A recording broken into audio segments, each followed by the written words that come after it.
इतनी प्यारी चिड़िया को यहाँ पर छोड़ गया है। पता नहीं कैसे कैसे पक्षी हैं। कोई बच्चे को तरसता है तो कोई बच्चे को छोड़कर चला जाता है। खैर जो भी हो, अब से ये बच्ची हमारी है। हो सकता है भगवान ने तुम्हारी सुन ली हो और ये बच्चा तुम्हें दे दिया हो। फिर बंटी जैसे ही बच्चे के नीचे पड़े कपड़ों को उठाता है तो वो देखता है उसके नीचे बहुत सारे पैसे पड़े थे। अजी, ये इतने सारे पैसे इस बच्ची के साथ कौन छोड़ गया? शायद जिसने इस बच्ची को छोड़ा है उसने ही इसकी परवरिश के लिए पैसे छोड़े हैं। पर कोई ऐसा क्यों करेगा?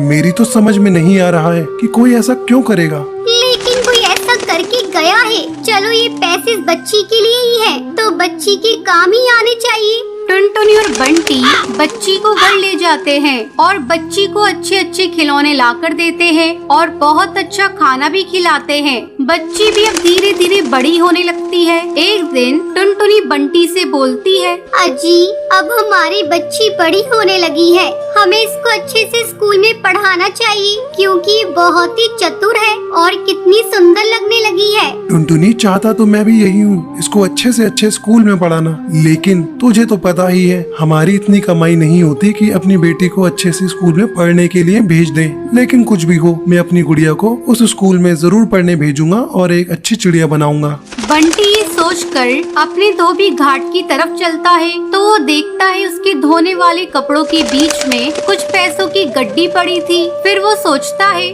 आखिर ये सब कौन कर रहा है? इसका मतलब कोई तो जानता है कि उसकी बच्ची हमारे पास है और वो उसके बदले हमें पैसे देकर चला जाता है। फिर बंटी पैसे उठा लेता है और बच्ची को अच्छे से स्कूल में पढ़ने भेज देता है। एक दिन बंटी टुनटुनी से कहता है, टुनटुनी, पता नहीं जब भी हम पैसों की बातें करते हैं या उसकी जरूरत होती है तो कोई हमारे कपड़ों में पैसे छोड़कर चला जाता है। लेकिन ये सब कर कौन रहा है? हमको उसका पता लगाना पड़ेगा। अजी, आप सही बोल रहे हैं। इसके लिए हमें कुछ न कुछ तो करना ही पड़ेगा। मैं एक प्लान बताती हूँ। फिर टुनटुनी बंटी को कुछ समझाती है। अगले दिन बंटी कबूतर धोबी घाट पर रोने लगता है। आसपास के पंछी उससे पूछते हैं, अरे क्या हुआ बंटी, रो क्यों रहे हो? क्या बताऊं भाई, मेरी बेटी ने आज कुछ खिलौनों की मांग करी है और मेरे पास बिल्कुल भी पैसे नहीं है। मैं नहीं चाहता कि मेरी बेटी का दिल दुखे, इसलिए मैं उसे खिलौने दिलाना चाहता हूँ, लेकिन मेरे पास पैसे नहीं है। अरे कोई बात नहीं बंटी, तू तेरे पास थोड़ा बहुत पैसा है,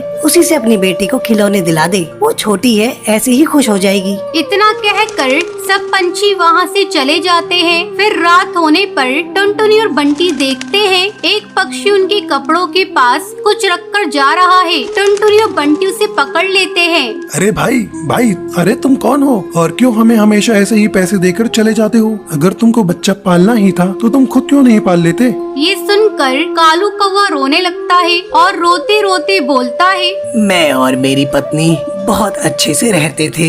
मैं उसको बहुत प्यार करता था, लेकिन ये बात मेरे घर वालों को अच्छी नहीं लगती थी तो उन्होंने हमें घर से निकाल दिया। जैसे ही मेरी बेटी का जन्म हुआ तो उसकी माँ इस दुनिया को छोड़कर चली गई। कुछ दिन तो मैंने अपनी बच्ची की परवरिश की, लेकिन ये मुझसे नहीं हो पा रहा था। ये आपकी बच्ची है, फिर आपने अपनी बच्ची को हमें क्यों दिया? मैंने एक दिन यहाँ टुनटुनी बच्ची के लिए तड़पते हुए रोते हुए देखा। फिर मैंने सोचा कि आपको संतान की जरूरत है, इसलिए चुपके से बच्ची को यहाँ छोड़ गया। और जैसा मैंने सोचा था बिल्कुल वैसा ही हुआ। मैं जरूरत पड़ने पर पैसे देकर जाता हूँ, जिससे मेरी बच्ची की परवरिश में कोई कमी ना आए। मैं आप लोगों से हाथ जोड़कर बोलता हूँ कि मेरी बच्ची को कभी भी ये मत बताना कि मैं उसका पिता हूँ, वरना वो मुझसे नफरत करने लगेगी।